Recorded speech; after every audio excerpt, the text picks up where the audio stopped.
Vamos nessa videoaula abordar um pouco da hipófise e considerar principalmente os aspectos anatômicos e histológicos para antecipar um pouco e facilitar um pouco aquilo que vamos estudar na parte da fisiologia propriamente dita, que é o funcionamento da hipófise e suas principais funções. Essa hipófise, nós podemos dizer que corresponde a uma pequena área localizada na base do cérebro, essa é a base do cérebro, e também como o hipotálamo protegido pela calota craniana, que é uma estrutura óssea que vai envolver todo o encéfalo, e além disso, por ser uma estrutura pequena e próxima da base do cérebro, acaba garantindo, em termos de evolução, um pouco mais de proteção. Vimos no hipotálamo que a hipófise ela surge, principalmente da bolsa de Rathke, que é uma estrutura epitelial que cresce a partir do teto da boca do embrião e vai em direção ao diencéfalo. Num processo posterior, nós teremos uma hipófise, então, com uma estrutura anterior do tipo epitelial, já que a bolsa de Rathke ela tem origem epitelial, e vamos encontrar uma parte aderida a ela, que é uma parte que, de fato, pertence ao hipotálamo, que é chamada então de neurohipófise. Mais adiante, essa parte posterior chamaremos de neurohipófise e essa parte anterior chamaremos de adenohipófise.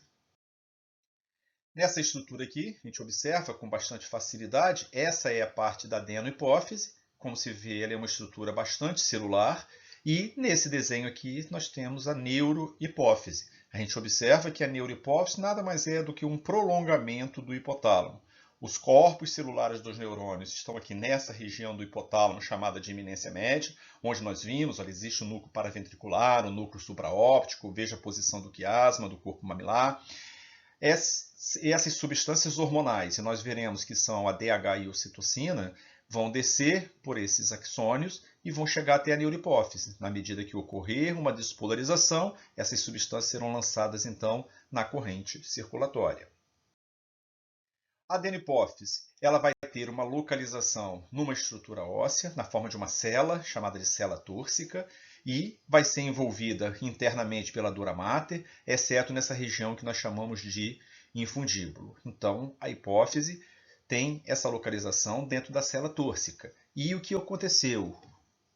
No início do estudo da hipófise, quando ela era retirada para estudar, normalmente ela era, por estar dentro de uma cela, e essa parte, então, mais volumosa estava dentro de uma cela presa. Quando fazia a retirada, ele rompia na região aqui do infundíbulo. Quando isso era jogado então numa lâmina, você via de um lado uma parte nervosa, uma parte intermediária, como veremos mais adiante, e uma parte anterior completamente celular. Então, uma parte celular, uma parte mista e uma parte completamente neural. Por isso que até hoje a hipófise ela é estudada como adenohipófise e neurohipófise, mas nós agora já sabemos que a neurohipófise ou hipófise posterior, efetivamente, ela faz parte da estrutura hipotalâmica. A hipófise, então, como já antecipado, ela pode ser dividida para efeitos de estudo como neurohipófise e como adenohipófise. E observamos nesse desenho aqui que existe uma parte, uma adenohipófise, com uma parte tuberal e uma parte distal. E vamos encontrar aqui uma parte nervosa e uma parte intermediária. Vamos isso aí mais adiante. Essa neurohipófise, que nós sabemos que é o hipotálamo, ele costuma ser dividido só para fins didáticos como parte nervosa, parte intermediária. Essa é a parte nervosa, essa é a parte intermediária. A parte nervosa, ela corresponde à maior parte da neurohipófise, como dá para observar. Apresenta fibras nervosas com corpo de Hering e os pituócitos, que são, na verdade, células de sustentação. Os pituócitos são células de sustentação. E como nós vimos no desenho, no slide anterior, ela produz ADH e ocitocina. A parte intermediária ela é formada, ela é localizada entre a parte nervosa e a parte distal da adenohipófise. Então, essa região de transição ela é uma estreita faixa de tecido entre, ou seja, que está errado aqui, mas que está anexada à parte nervosa. Ela possui células basófilas, possui fibras nervosas e tem a capacidade de produzir o hormônio melanócito estimulante, que no caso dos mamíferos, veremos, não tem grandes funções. E, além disso, como curiosidade, inexiste nas aves. A adenopófise, que é então esse lado, o lado celular, é dividido a adenopófise numa parte mais baixa, a parte inferior, que é chamada de parte distal, e a parte de cima, que é chamada de parte tuberal. A parte distal, então, é, na verdade, a parte inferior da hipófise. Ela é responsável pela secreção de vários hormônios conhecidos, que são o ACTH, hormônio adrenocorticotrófico, o TSH, hormônio estimulante da tireoide, o FSH, hormônio folículo estimulante, o LH, hormônio luteinizante, o ICSH, que é o homólogo do LH nos machos, então chamado de hormônio estimulante das células intersticiais, daí o nome ICSH, GH, hormônio do crescimento, e prolactina. Essa parte tuberal, por outro lado, ela já é a parte mais próxima, então aqui da haste hipofisária, não produz nenhum tipo de hormônio. A gente vai ver que é uma região de transição e, como existe esse gargalo, essa região, então, ele é muito mais rica em vasos e não em células produtoras de hormônio. Histologicamente, é um fato interessante porque antigamente dizia que essa adenohipófise ela dispunha de dois grupos celulares, de acordo com a afinidade por corante. Se não tem afinidade por corante, tem fobia, então ela é chamada de cromofóbica. E se tem afinidade por corante, é chamada de cromofílica ou cromófila. As cromofóbicas são células sem granulações, por isso então é que elas efetivamente não são coradas. As cromófilas são células que apresentam granulações e essas granulações são coráveis com corante basófilo, então corante básico, então ela é chamada de basófila. O corante ácido é então chamada de acidófila e ainda existem alguns tipos, existiam tipos diferentes e existem tipos diferentes de corante, como o orange G. E aí, essa célula era classificada como aurantífila. Isso aí caiu em desuso, porque a gente sabe que a célula cromofóbica ela não tem granulação, porque essa granulação, de fato, é o hormônio. É um sinal de que essa célula liberou o hormônio dela. E a cromofílica, se foi feito o abate do animal, pegou a hipófise, fez a coloração e não houve a liberação do hormônio, esses hormônios estão na forma de granulações, então coráveis lá dentro. Então, é uma situação transitória. Uma célula cromofóbica vai ser aquela que eliminou o conteúdo. Tão logo haja nova secreção, quando haja nova produção de hormônio, ela volta a ser cromófila ou cromofílica. Então é uma situação transitória, não tem fisiologia. Atualmente, com base nessas modernas técnicas de microscopia eletrônica e histoquímica, foram identificados 5 tipos celulares. A gente observa que há uma riqueza de formato de células, grânulos diferentes dentro das células, colorações, umas mais azuis, basófilas, outras mais alaranjadas, que são acidófilas, como antigamente. Mas, de acordo com o formato da célula, de acordo com o grânulo que ela dispõe, hoje nós temos 5 classificações: corticotróficas, gonadotróficas, somatotróficas e mamotróficas. O nome diz, corticotróficas são aquelas que produzem o hormônio, esqueci da tireotróficas, que é logo a primeira aqui da fila. Então são 5 tipos celulares, como eu disse. Essas tireotróficas, por acaso, poliédricas, secretam TSH, relacionado com a tireoide. As corticotróficas vão produzir o adrenocorticotrófico, que é o ACTH, e a beta-lipotrofina. Tem formato, são células estreladas, com prolongamentos celulares extensos.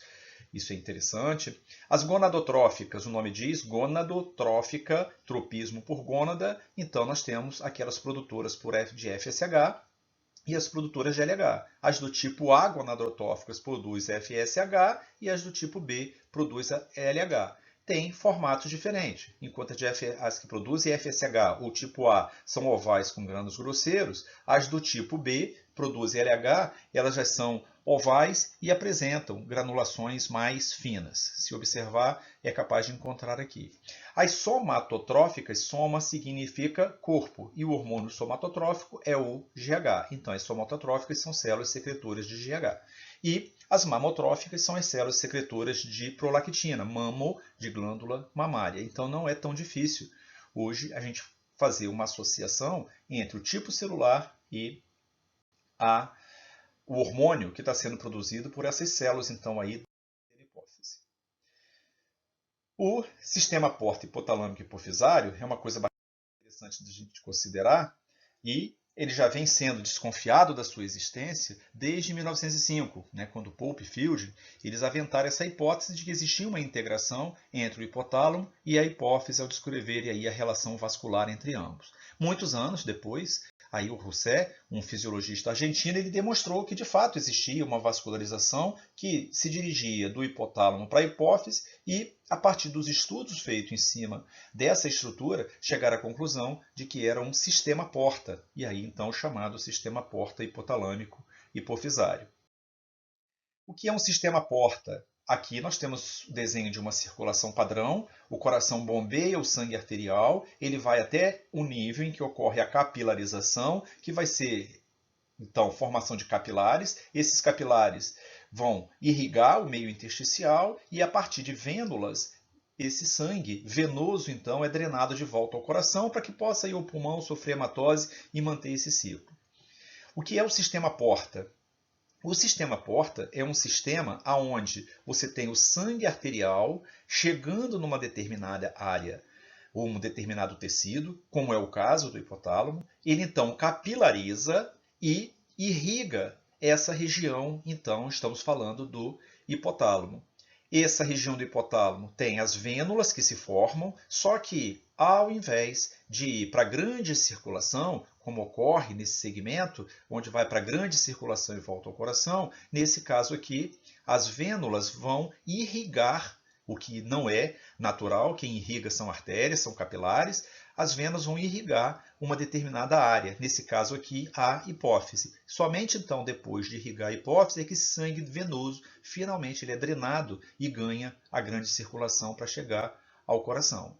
Então, esse sistema é o que caracteriza o sistema porta, e como ele está acontecendo entre o hipotálamo e a hipófise, ele foi chamado então de sistema porta hipotalâmico hipofisário.